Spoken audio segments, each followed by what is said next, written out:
Thank you for joining us this morning for our webinar on social media engaging your audience for the arts, culture, and heritage audience. I'm really pleased for you to join us this morning. Obviously, we're all in experiencing some crazy times right now during our COVID pandemic, but right now we want to keep focused on safety and also recovery for businesses. And we've heard a lot of communication and discussion about going online, using social media to engage your audience, and I think now is the best time to learn more. And hopefully, through these presentations this morning, you'll walk away with some value-add information and really practical advice that you can implement in your business immediately. So my name is Stephanie Mazzari. I'm the manager of the Halton Small Business Center. I'm joined by my colleagues this morning, Saba Kazmi and Prince Khan, who will be running through the presentations this morning. I'm also joined by my colleagues in Heritage Services, Meredith Leonard and Claire Bennett, who will provide some greetings this morning as well. If you're not familiar with the Small Business Center, I encourage you to visit us online at halton.ca/smallbusiness. We are part of Halton Region. We're also partially provincially funded, and we provide services and programs for entrepreneurs and startup businesses and existing businesses in terms of one-on-one consultations, seminars, other types of mentoring and training programs, boot camp seminar series. Normally, we would be operating out of our center on Bronte Road at the Halton Regional Center, but obviously with COVID, our offices are closed, but we are still open for business. We are providing all of our services remotely and virtually, so we really do hope you connect with us. You have follow-up from this presentation, feel free to visit us, give us a call, send us an email, and we're happy to speak with you further. For today's webinar, just a few housekeeping items. We will be taking questions at the end of the presentation, but if you do have some questions along the way, feel free to use the Q&A button at the bottom of your screen. You can park your questions there, and then when we get to the end of the presentations, we'll get to as many as we can. If not, we can always follow up with you directly, or you can connect with us one-on-one. The presentation decks will be available, so you don't have to scribble down too many notes. We'll be sending out a follow-up email after the presentation, after the webinar, with copies of the presentation and some additional information that we think might be valuable to you. So we hope you enjoy the session. I'm going to turn it over to my colleague Meredith to provide a few greetings. Thank you so much, Stephanie. Good morning, everyone. For those of you I haven't met yet, my name is Meredith Leonard, and I'm the Interpretive Services Coordinator with Halton Region Heritage Services. My colleague Claire Bennett, our Collections Coordinator and Curator, is also on the call with us this morning. I'd like to give a special hello to the members of our Heritage Network. We've missed being in contact with you, and we're excited to restart that process soon. Things are a little different in our office these days, as I'm sure they are for many of you. Since the middle of March, Claire and I have been working from our respective homes and will continue to do so for the next little while until directed otherwise. While our location is different, we're still hard at work on many projects, focusing our time on collections management, strategic planning, and policy development for the Heritage Services section. We are both available via telephone or email, so please don't hesitate to get in touch with us if there's anything we can do to assist your organization with during these very challenging times. We'd like to thank you all for your patience and understanding during this time. We look forward to being able to see you all in person in the not too distant future. We're excited to be co-hosting this webinar today with our colleagues from Halton Region Small Business Center. Saba and Prince are skilled business consultants with extensive experience working with a variety of businesses. The COVID-19 pandemic has changed our sector in so many ways. We hope that the tools and strategies they'll provide you with will support your recovery and sustainability efforts, and perhaps give you a few new ideas. If you have suggestions or ideas for future webinar offerings, please reach out. I'll leave my email in the Q&A box. And without further ado, I'll turn it over to Saba to get us started. Thanks so much, Meredith. Hi, everyone. I'm going to share my screen with you so you can see my PowerPoint. So just give me 1 minute. There you go. And okay, so the topic that So the topic that I'm going to be covering today is social media. And before I start, I want to just go through what marketing is. So marketing is essentially communicating the value offering to your brand. You have value within your organizations and you want to communicate that out. And it is different from, actual acquisition of sales, because it is what happens prior to the actual acquisition as well as afterwards, because you want to retain your clients and your customers. You're also sharing, concentrating on compelling stories, your vision of your organization,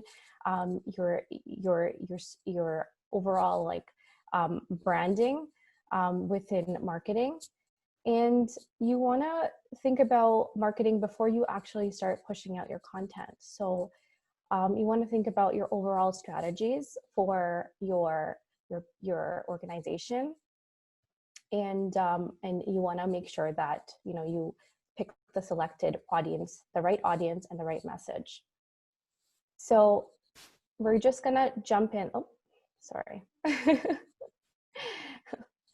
So we're gonna now just spend 1 minute on this, and this is basically the 8 components that you should be looking at overall as someone that works with your marketing plan. So there are multiple things that you should be looking at in terms of environmental analysis, your strengths, your weaknesses, your opportunities, your threats, marketing objectives and strategies, implementation, then evaluating, whom your customers are, your ideal customers, your risks and your control, and then going back to executive summary whenever possible, because you want to think about what is my key objective and what is my value that I'm bringing to the people that I'm serving, to the people that are attending my, that are coming to my museums, that are attending my workshops, that my audience that I'm delivering the message to. And so when you think about where you can market, the multiple channels that they're available, there are so many. Social media is just one of them, and we're going to be covering that more in detail today. But there is various other markets to channel. There's advertising, some of the traditional ones on the side. So there's advertising, there's publicity, listing in directories, sponsoring large events or small events, local charities, and combining local charities as well. Promotions, freebies, and then some of the strategic alliances. Then there's also the topics that we're covering a little bit in more detail today, which is social media. So engagement campaigns and connecting with your customers online. And part of that is also, your website strategy, education, contact information, your email marketing. And then you might be placing, ads on Kijiji or Craigslist, as well as just overall events, chamber events. So what is social media? And this is a topic that we're going to cover more today. It is a group of internet-based applications that are built on ideological and technological foundations on the web. So it would be your examples of social media would be Facebook, Instagram, LinkedIn, Pinterest. It's about the user consumer generated content. So people share content, people read it, learn from it. Everyone can do it. And no one person has the primary right to the actual social media. It's just, everyone can share, everyone can learn. It's a great opportunity for you to be part of it. And, many times people would wonder, why even go on social media? Do we have to have a presence on Facebook and Instagram? Is there any value to it? So, the stats show that there is value. 90% of customers, they start buying their process with a Google search. So if you think about how you actually bought the last purchase that you made, you might have just Google searched it and seen if people have written any reviews about it. So there's a lot of value to be online and have an online presence. 55% who engaged with causes, they have been inspired through social media. So, the last time, if you have a personal social media account, for example, if you were on Instagram or Facebook, think about the last time that someone shared a cause that you connected to and you learned about. So a lot of people do actually participate in the online campaigns. And 57% of that, traffic from fundraising campaign pages comes from social media. So that's a great stat.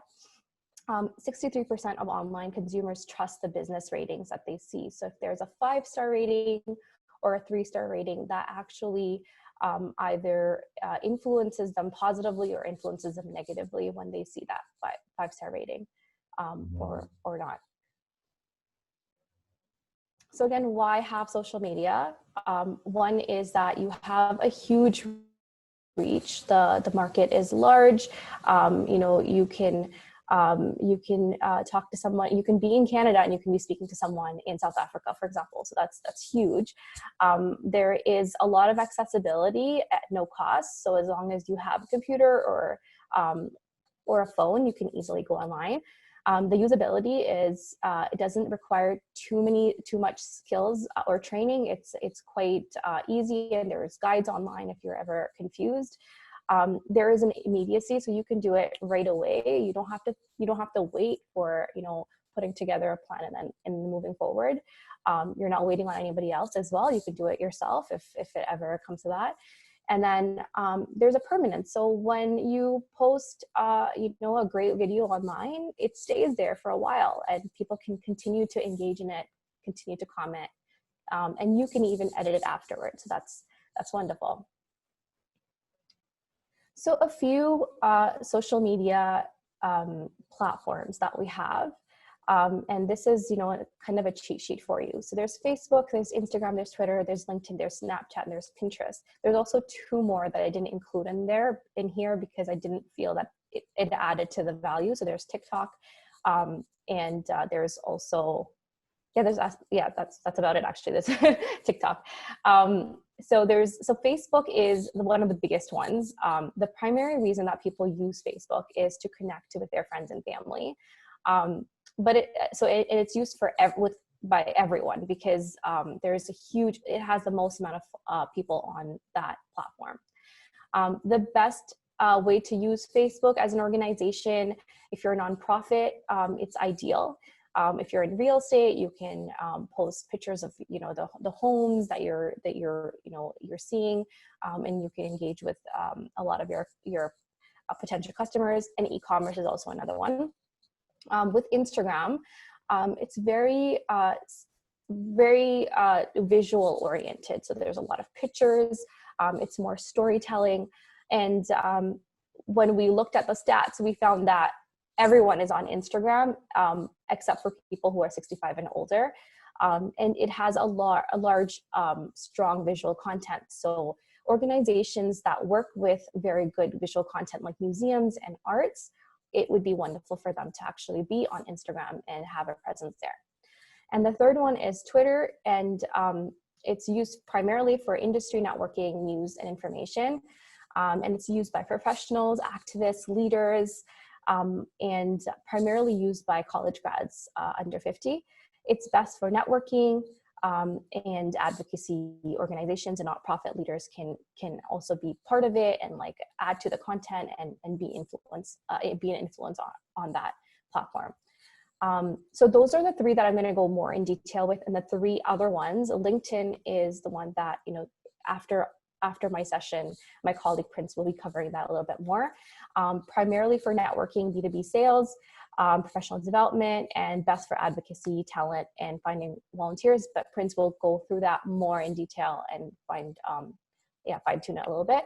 And then Snapchat, very great with storytelling, connecting friends and family, primarily used with young adults and youth and teens. And it's great with anyone that has a strong visual connection, strong visual content, and also if they're connecting with the youth. So again, any museums like ROM, if they're having a campaign for kids, it would be great. Conferences and events are actually really great for Snapchat. Many of the conferences do use Snapchat to attract and continue providing value to the clients that follow them, the audience that follows them.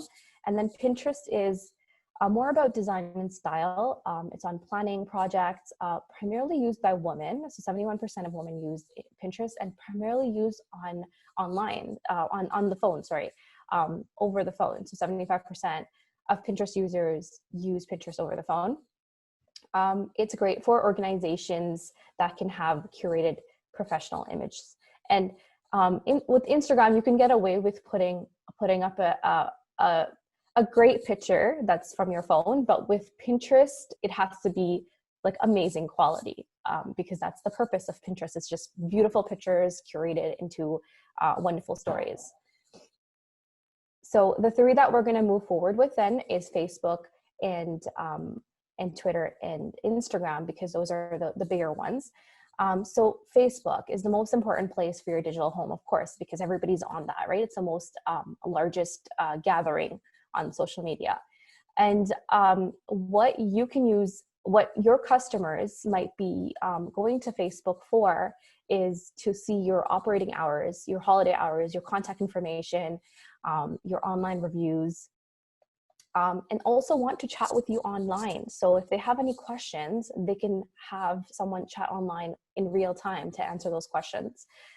They can also view the products and ask questions about that. And then the best thing, one of the best things for nonprofits on Facebook is the ability to donate, which is great. So the next slide, I'm actually going to show you an example, a wonderful example that I found, which is the New York Transit Museum.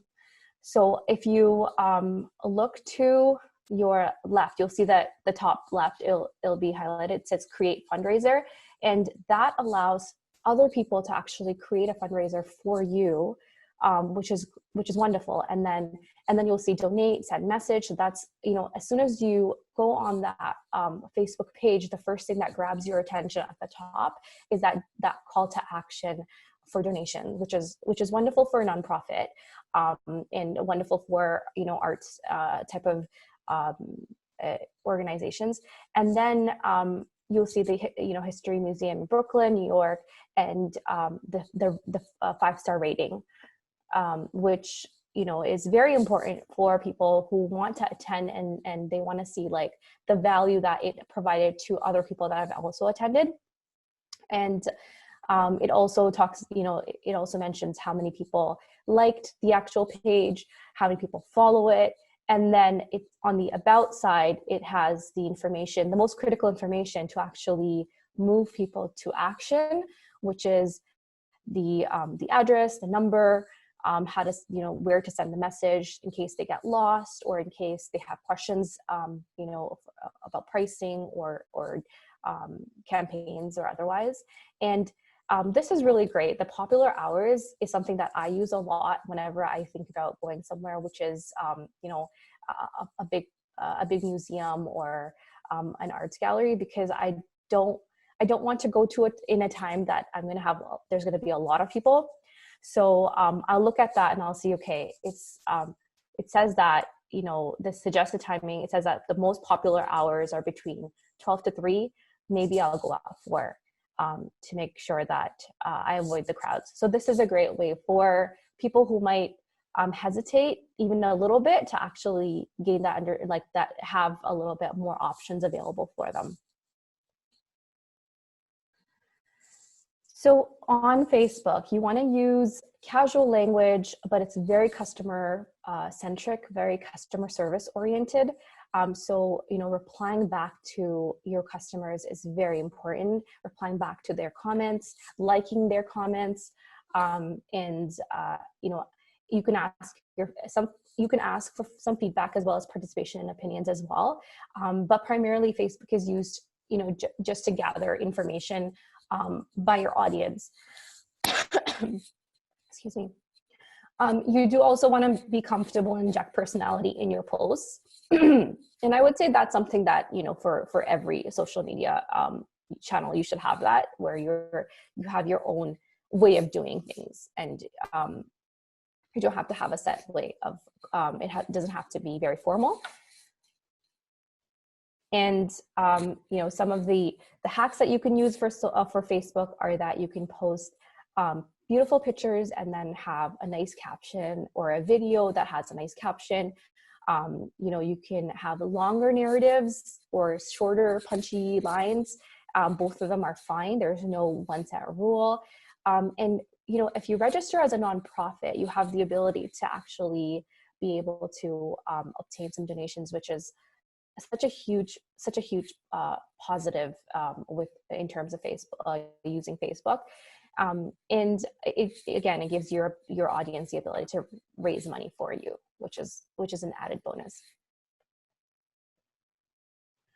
And then for Instagram, so Instagram is, after Facebook, it would be the second largest social media platform. And it encourages that real-time consumption.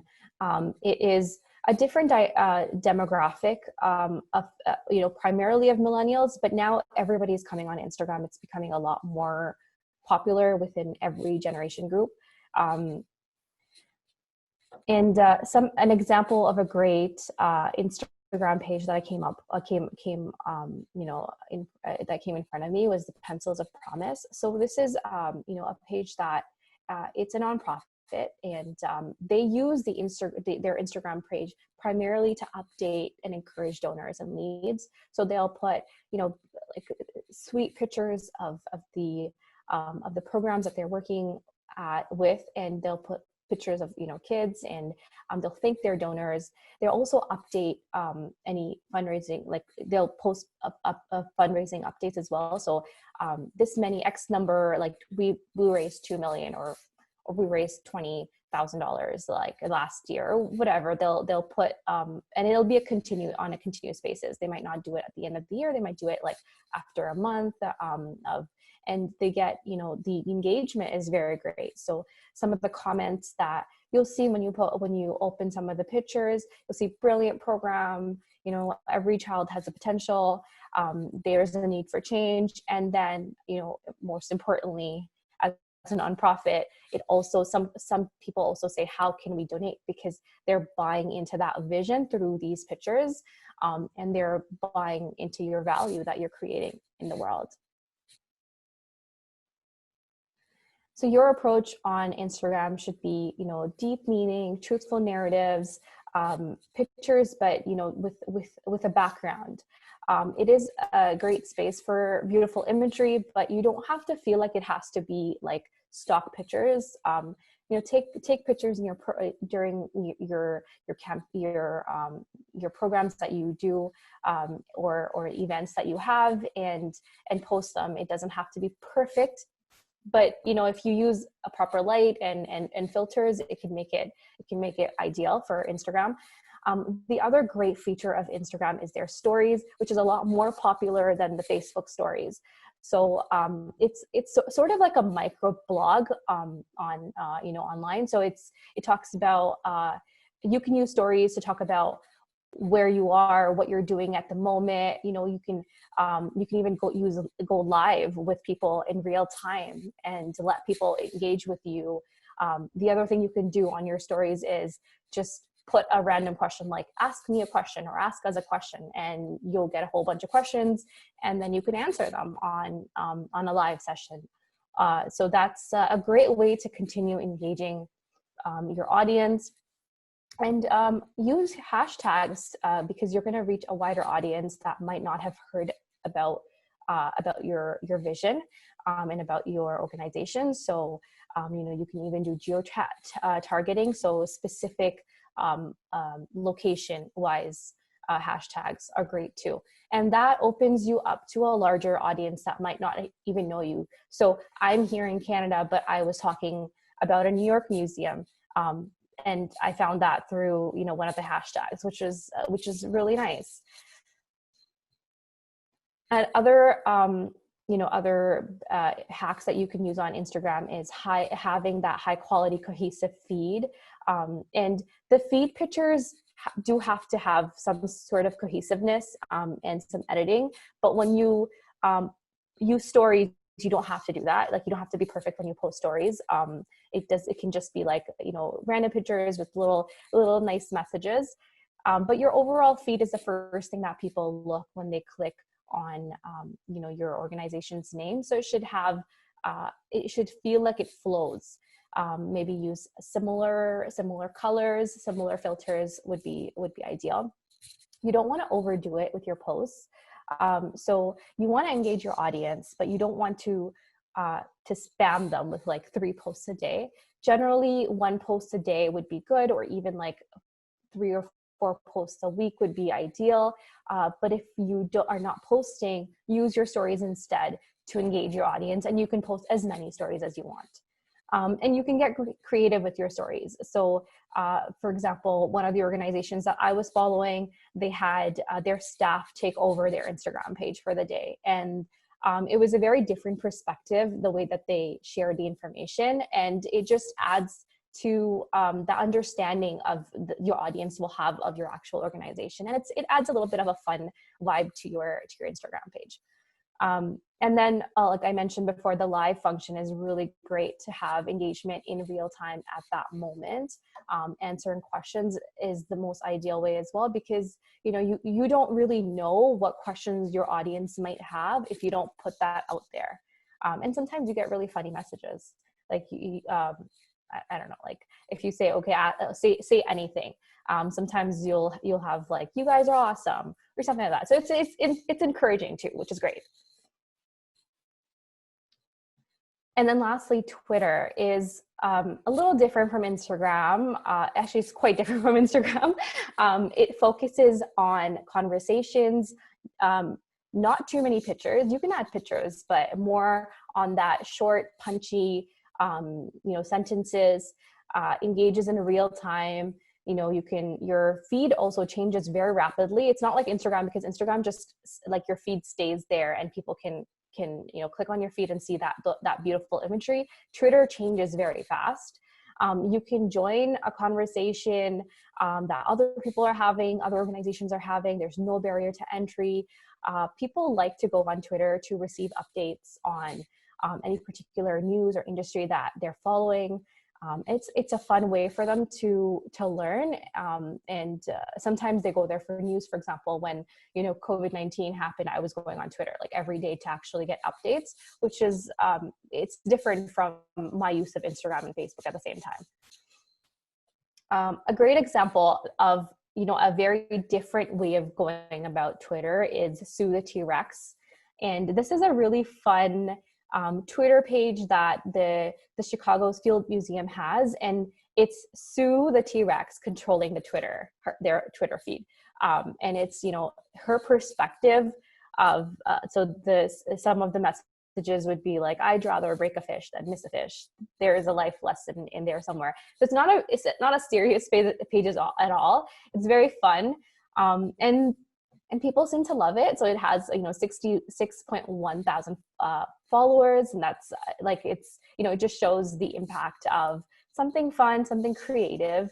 And Sue the T-Rex actually does post about a lot of special events or campaigns, like the Black Lives Matter campaign was posted there in a creative way. So don't feel like you don't have to update it if you have a certain persona in there. Just think about how to creatively use your space to be able to convey the message that you want to convey.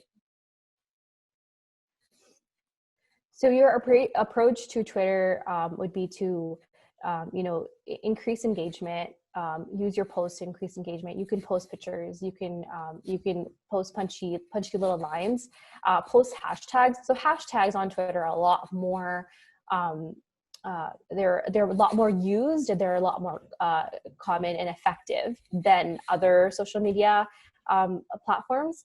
Ask your followers for retweeting, or retweet your followers. Retweet people that you follow as well, and get your audience engaged in conversation. It's very it's if you think about Twitter, it's kind of like an instant messaging tool that's merged into social media. So the goal should be to tweet regularly. And when we talked about Instagram, I said don't overdo it with your feed, don't post every single day, but you can certainly tweet once a day. It's totally fine. As the more regular you are, the more your audience will be engaged. A lot of times Twitter is used for news related items. If for example, the updates for COVID-19, it's short and to the point because there is a character limit. Excuse me. There are shout outs and leading, that lead the clients to an action as well. So after an event, for example, you can do a shout out of another organization, a chamber event, or any other events that you attended, or other partners that you are working with.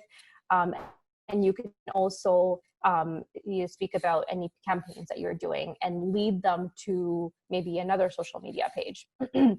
And you're dealing with the customer's problems in real time. So if we think about the Black Lives movement, there was the Black Lives Matter movement.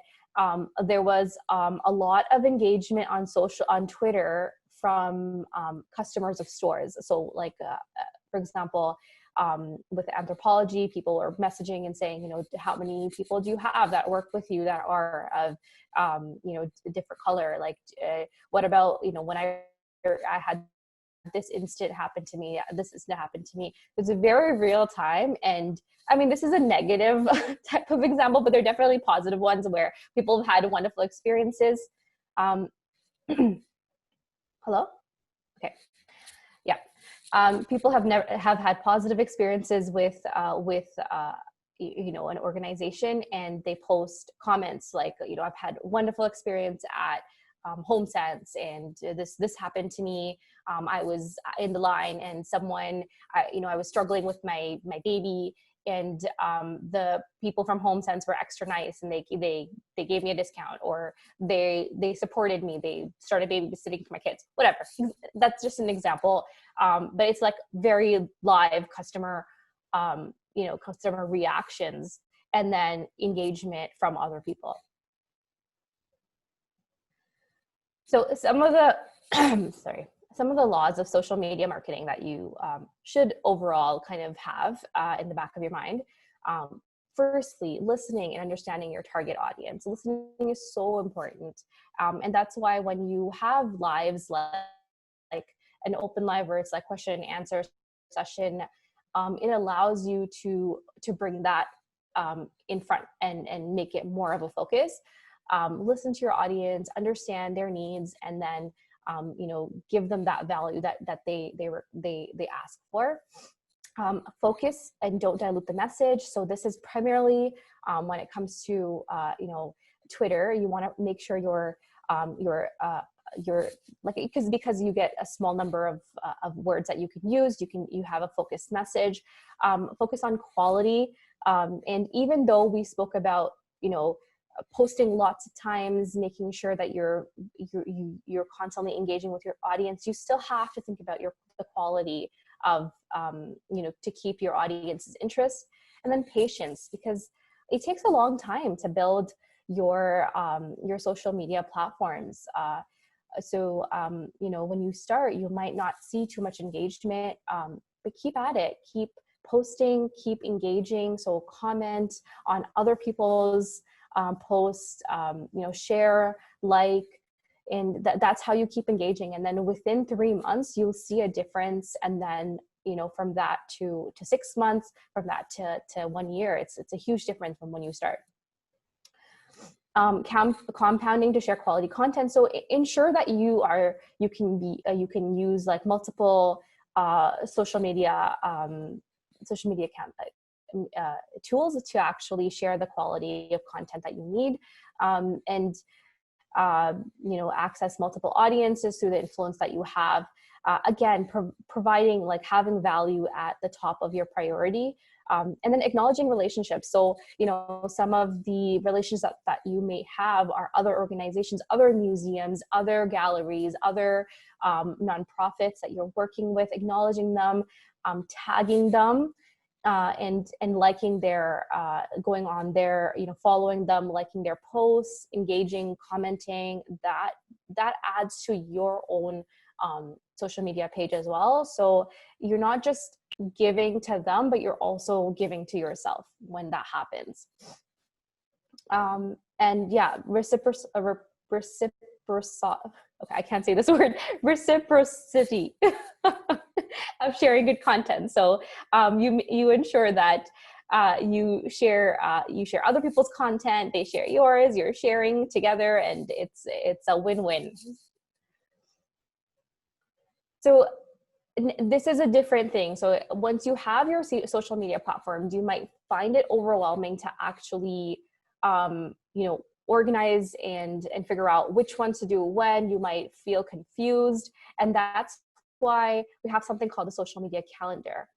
It's a way for you to organize and keep things on track, because you might be on multiple social media channels all at once. There will be more engagement if you have a social media calendar, because you're going to be ensuring that you share relevant content more often, and you'll be able to see when you've already shared something before. So then if something seems like you've just shared it like a week ago, then you'll know to change it up. And it keeps your overall posting consistent. It identifies gaps. So that's a huge thing when you have multiple social media channels all at once. You might feel like you're not able to identify the gaps because it feels overwhelming, because you're doing so much random things all at once. So when you have a social media calendar, it unites everything and keeps things consistent, and you then identify gaps because of it. And the other thing is, it also helps you measure your success. So when we talked previously about being patient, we were talking about how things don't happen all at once. You're not going to see success and 1,000 followers all at once. It takes time. So a social media calendar is a way for you to measure your success, to measure your effectiveness of your campaign as well. And over time, you'll be able to see a pattern, and that encourages you to do more. There's also visibility. So if your organization has different departments, a sales department, a marketing department, or even it might just have a marketing and sales, and then a project management, a project-oriented department. A social media calendar ensures that there is visibility within the different departments, so other people can see what you're going to be posting in the future and also what you've already done. So let me give you an example of a social media calendar. So this is how you would organize a social media calendar. You would have the different channels on one side. So you have Instagram, you have Facebook, you have LinkedIn, Twitter, Pinterest, yada, yada. And then you have your audience. So the primary targets that you are, the audience that you want to engage.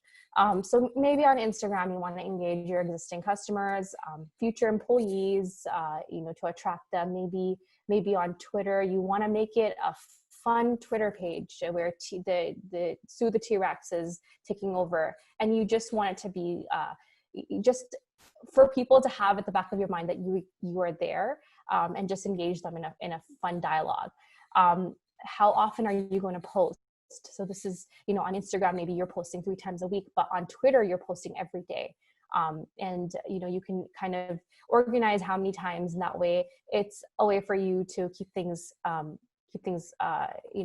consistent.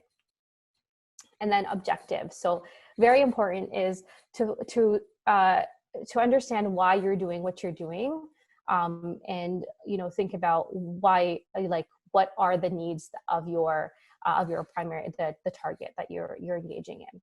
And you can put content types, so surveys, live videos, what have you, and metrics. So how many people have you, kind of how will you measure the success? How many people have you attracted? How many likes? How many shares?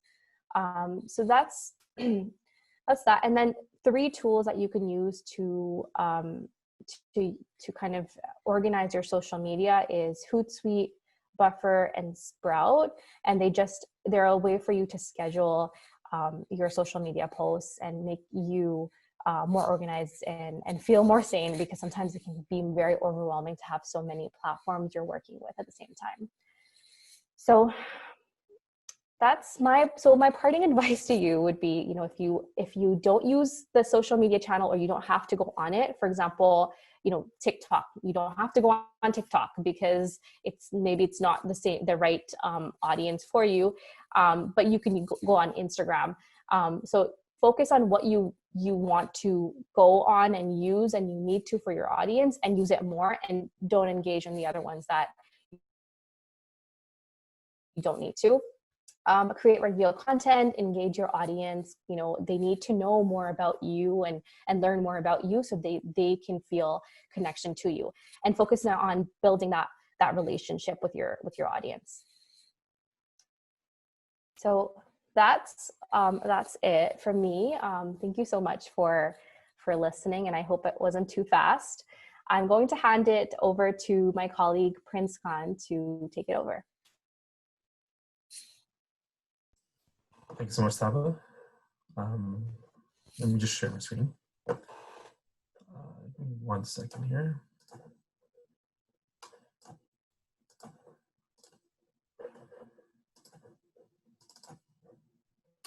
Okay. So thank you for that great insight, Saba. It was fantastic. I want to welcome you all to the LinkedIn component of today's session. My name is Prince. I'm one of the consultants that works with Saba, and I generally have this workshop running for about 2.5 to 2 hours long. But for today, I've been shortening it for up to 15 minutes and really just discussing brand engagement and how you can use your personal page as well as your company page to really engage with your audience. I'll give you 6 tips that you can do to get started and do really well through marketing on LinkedIn. So before I even get into my tips, there's a couple of things you need to know about LinkedIn. The first one is it's an opportunity for you to reach a larger network. So think of LinkedIn as a web. So you have your first degree connections, the people who you're directly connected to. You have your second degree connections who are connected to the person that you're connected to. And then you have your third degree connections, which is connected to the person of the person that you're connected to. So once you connect to somebody, you essentially just grow your network exponentially. I may have about 1,500 followers on my LinkedIn, but I can reach about 1.5 million people just because I've been connected to so many individuals. The second thing is it's an opportunity for you to get endorsements through your personal profile via recommendations or getting endorsements for your specific skills or things that you're good at. So this is an opportunity for really a product review on you as an individual and you as an organization as well. And you can utilize both your personal page as well as your company page and work in synergy when you're doing your posting through LinkedIn. It's also the art of storytelling. I know a lot of the social media channels are focused around storytelling, but LinkedIn is probably the most powerful, in my opinion, because you can essentially reach, like I said, millions of people if you are able to capture the right sort of messaging. For example, I've shared posts in the past and I've told you I only have about 1,500 followers, but I've had posts reach up to 13,000 people. And it's only because the way you craft your story, the way you craft your message, the tags, the hashtags you use, it really helps. And back in the day, LinkedIn was just focused more on creating a resume. But now it's become a platform where businesses can utilize to gain professional connections and really grow your audience. Last but not least, it's true to your personal brand. So you have to be consistent with the branding that you're proposing and the messaging that you're providing. So my headline is the business doctor. So anything I post on LinkedIn is focused on business and growing your business as a whole. I don't talk about other things just as much. I'm not saying you don't do that, but you can essentially do it. It's just, it takes away from the true message of what you're really trying to promote to your audience itself. Same thing goes with your company page or your organizational page. If you have clear messaging that you're doing, be consistent with that messaging. So I'm only going to be talking about, like I said, the brand engagement component of it, and there's 6 things that I will be covering today. The first one will be how to send that perfect invitation. Now again, to blogging, posting, interacting in groups, filtering your searches, and last but not least, creating a company page and an example of what a good company page looks like. And if I have time, I'll take you through 2 tools that you can use today to grow your network rather quickly. So the first things first is sending that perfect invitation. There's a couple of principles you need to know about social media and anything when it's related to marketing and sales. The principles of know, like, trust, and engage, refer. I have them at the very bottom of the slide. And why I encourage you to know these principles is because if someone has come up to you for the very first time, they don't know you. So essentially, they may not even like you or they may like you. You never know. So you have to have a clear message, a soft message that's not, potentially salesy, and get them to really know who you are. And then you also want to get to know who they are. From that point of view, then you got to figure out how do you get them to like you. So like comes really through, you know, constant communication. Maybe you're going out for a coffee. Maybe you're giving them contacts or leads. That's how you're going to really build that like component of it. The next piece is trust. So trust really comes from you've been communicating for the last month or two. You really enjoy talking to each other. Now this person has become more of a friend than just a random stranger. And that's when you get into the engage and refer piece. So that's why it's so important to send that perfect invitation. There's two ways to send an invitation through LinkedIn. The first one is the My Network. It's at the very top beside where your profile picture is, where you can log in, log out. When you click My Network and you connect with those individuals, you're sending them very standardized messages. You're not really explaining why you want to connect with that individual. So the way that you go around it is either A, you go to that person's profile directly, and then you send them a message, or B, you go to the search bar at the very top, click enter, and then at the top, near the top, it'll show you an option for all filters. When you click on all filters, you can filter out your search in terms of who you're trying to target and message that person specifically. Now, when it comes to sending that perfect invitation, if you know the person, you would use the first line. So, for example, I'll use the webinar that if I don't know Saba, I'm not going to use that line because I don't know her. So there's no point in me pretending like I do. Where you would really be focusing your attention on is the why and explaining what you do. Why you're connecting, I want to connect with you because I want to further continue our conversation around what your organization does and ways that we can maybe have synergies amongst one another. Just as an example. Next piece is you should also explain what you do, but not sell. So for example, if you own a not-for-profit organization, we're a not-for-profit organization that provides art with a unique twist. You can learn more about what we do here. And I'd love to hear your feedback in terms of, how our website is and if there's anything interesting on a website that you may want to learn more about. And then you thank them and then you sign off. This is more of a warm connection. And then when that person goes on the website, they see the type of stuff that you're promoting, then they'll go back to the original message. And because you were so succinct but so direct with the message, they'll most likely message you back, hopefully even connect with you. The second thing is blogging, and blogging on your expertise. So you do this through your personal page, and then you could share it on your company page or your organizational page if you want in the future. So you speak on your expertise and you really show the area knowledge in the area that you're a specialist in. Or if there's a video blog that you want to do, maybe you're trying to show, if it's a heritage site, the pieces of the heritage site, what people should know about this heritage site. That'd be a fantastic way to kind of do a blog, because you could also do video blogging on LinkedIn. So it's not just Facebook and Instagram, but you can also do it via LinkedIn, and it's going to be permanent on your profile. So once you blog, ask your audience, engage with them, get comments, get likes or shares. Because as I mentioned earlier, this is a big spider web. For every comment or like or share you get, you may get 30 people that have viewed that post, because what happens is the moment somebody engages with that post, it goes on their newsfeed. And if that person is connected to someone else that's really active with that individual, that person will also see that post as well. So again, it's creating that leverage of not just who you know, but who do they know as well. But last but not least, again, in the blogging piece, you can write short written content, make it no longer than a page. You don't have to write essays of, whatever you want to write in your blog, but it's even better to do a video blog. And you can do a video blog, as I mentioned earlier, through LinkedIn, and you can post it and it can stay permanently on your page. And by posting these blogs, when people go on your actual profile, they can actually see the content without having to go to the actual company page. Second piece is sharing a post. So share content that's relevant to your organization and make your content relatable. Again, Saba mentioned a lot of great points. Sue the T-Rex, for example, and when it came to Twitter, but be very relatable to your audience. It's a professional network at the end of the day, and that's all it really is. So do it on a professional level, and that's all you really have to do to be successful. And again, making the content relatable. If it's workshops that you're sharing from your organization, if it's videos of your heritage site or your not-for-profit team, maybe it's a video of you getting a testimonial from your customer. There's lots of ways to utilize it. as a post. So for example, if you do have a customer or a client that's utilizing your space on a regular basis, it would make sense for you maybe take a picture with them, a selfie, for example. You'll post on LinkedIn saying this person has, visited our site many times. They'd love to interact, and this is what they've said about our organization. And that really promotes what your organization does through the audience that you're connected to.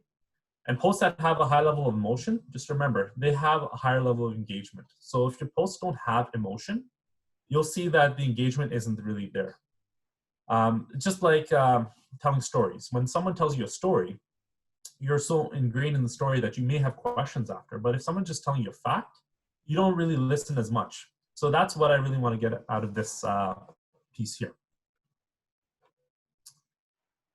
The next piece is joining groups. And there's lots of benefits of joining groups. And you may or may not know about all these benefits. So let me tell you. So number one is you can get your articles featured. So if there's a blog that you've written or a post that you think would be relevant to your specific group, let's say if it's share that relevant article and people will really engage with it. So if there's likes and shares, you may actually get featured. And if you get featured, what happens is your post actually stays at the very top of that group for an extended period of time. The other thing with groups is you can reach an audience beyond your network. So let's say if I join a charitable organizations group, who will be in that group? You'll have funders, you'll have potentially donors, maybe elected officials, business leaders, community leaders, followers of the organization. That whole network will be in that group. So what you can do is strategically now connect with those individuals by sending them that personalized invitation. And you can also engage with other experts in the group as well. So when somebody has commented on your post, or if there's a post there that you see is relevant, comment on those posts, engage with that audience. And what you want to do is really start that traction of building your brand within that group, so people get to recognize you and actually want to maybe visit your page and see what you really have to offer. Last but not least, prospect and invite members to join your network. So anybody that you meet in these groups, they may have that one connection that you may want to get connected to. So again, it's a big spider web. Prospect, see who's relevant, go on their profile, see who they're connected to. If it makes sense for you to connect with them, connect with them. The thing that you don't want to do is you don't want to dilute your network to the point that you have so many different types of industries and businesses in your network that you can't focus in on a target market. Because what happens is just like juice. So once you drink juice, it's sweet. But once you put water in the juice, it gets diluted. Same thing happens with your network. If you put too much water or too many people that aren't relevant to your target audience in terms of who you're trying to market to, your network will be too vast and too big for anyone to care about what you have to offer. So you want to be really strategic with who you have in your network and the content that you're sharing with them. You can also do filtering of your searches.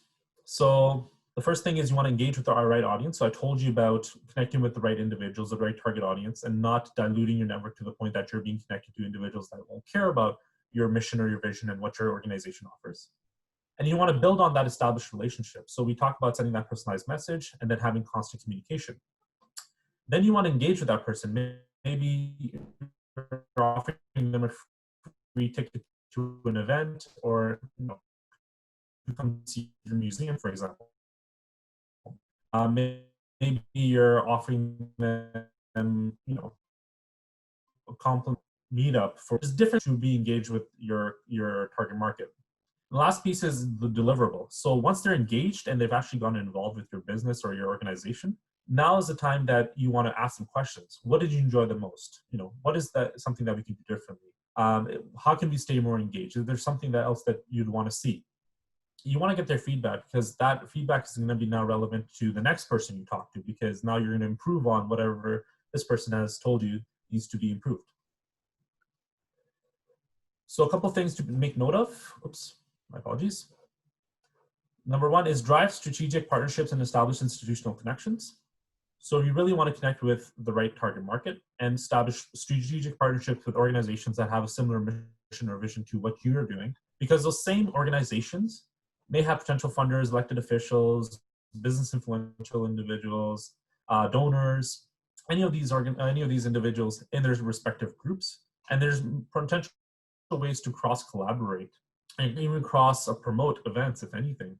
And you can utilize the LinkedIn search feature to do that. And you can just search for the people in a specific organization, connect with them, and try to see if you can build some synergy and work together.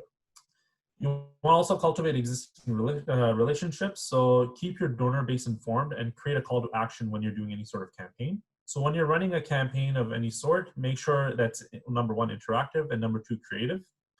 When you create a very boring sort of campaign, no one's really going to engage with it. So how can your audience enjoy the content that you're promoting? Maybe it's a contest that you're running. Maybe you're using a little bit of humor. Maybe you're using a little bit of emotion. What is it that you can add to your posts or your campaign that will make it more intriguing?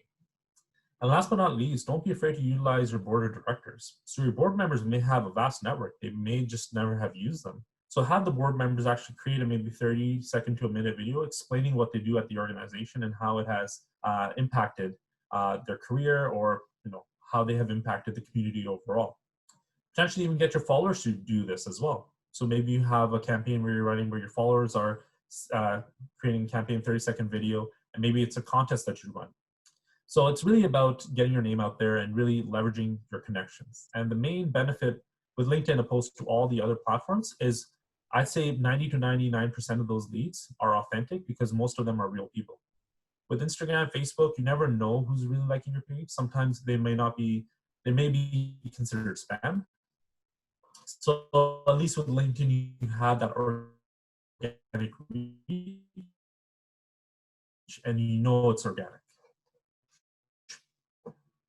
If you go to work at the very top there beside your name, or where it says me, you can click on work, and at the very bottom, you can create a company page. This is just an example of a page that I created for my business a while back, but you put your name and you put in all your information.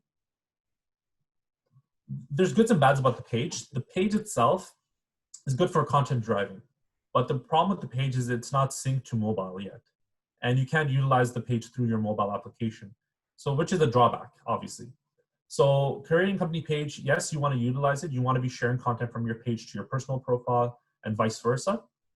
But again, don't think it's like in all end all that you don't have a page. As long as you're able to utilize your personal profile as along with all the other people that are in your organization to run the same sort of messaging throughout.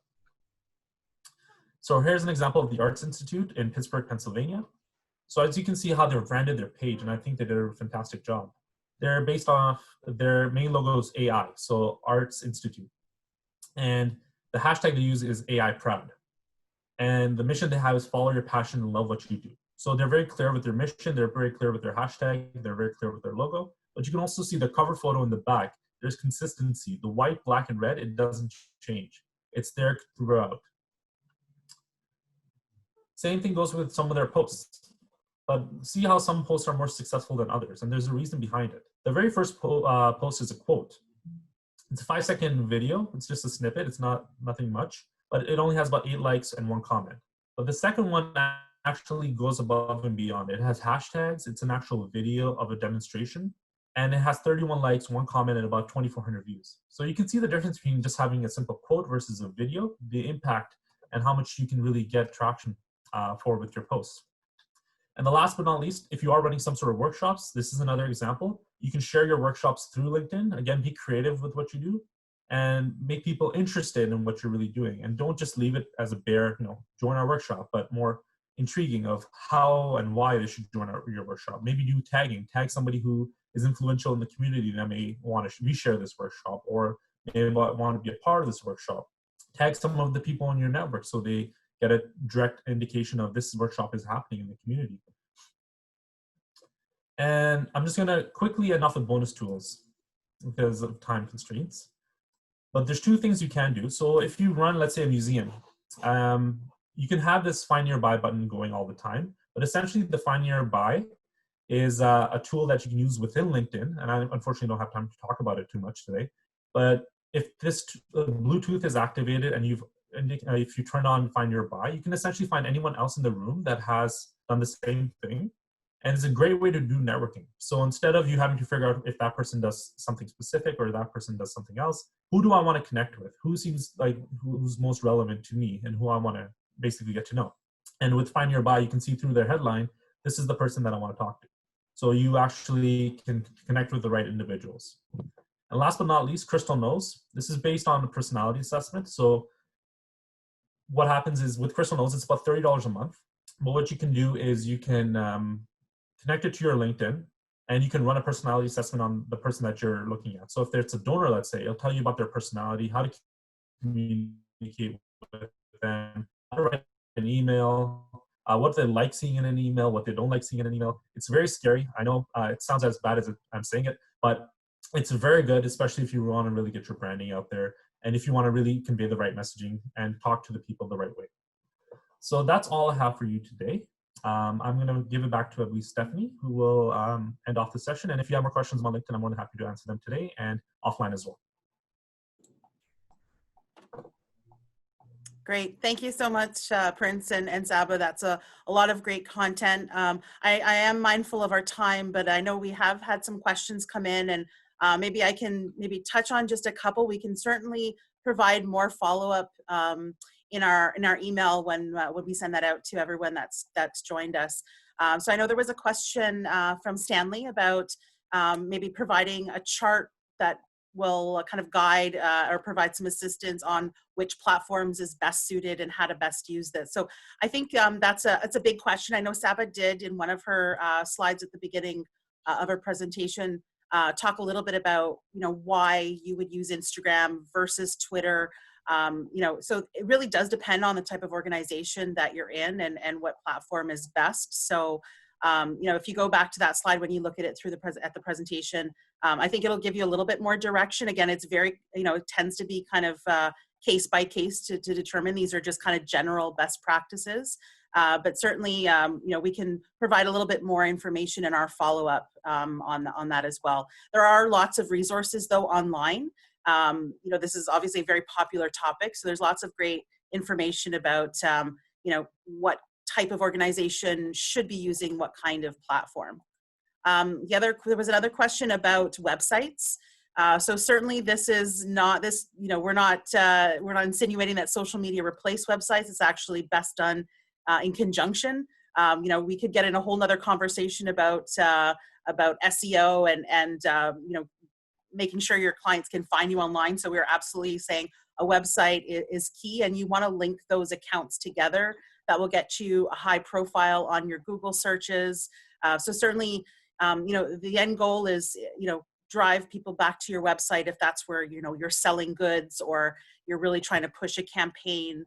So certainly you want to have a substantial website that ultimately people will go and find you there. So I'm just looking here on, there was a question about blogs on LinkedIn. I think, Prince, you did touch on the capabilities of having a blog on LinkedIn. So Laura, I hope that answers your question, but certainly, again, mindful of time. If there's any questions that you want to explore further, we're here to help at the Small Business Center. This is the type of topic that we would walk through with you one-on-one. So we can certainly meet with you on a one-on-one basis through Zoom, through phone, to really kind of get to the specifics of your organization and really try to fine tune exactly what tools work best for you and really how to optimize those. So I hope today's session provided you with a good high-level overview and some really good practical advice.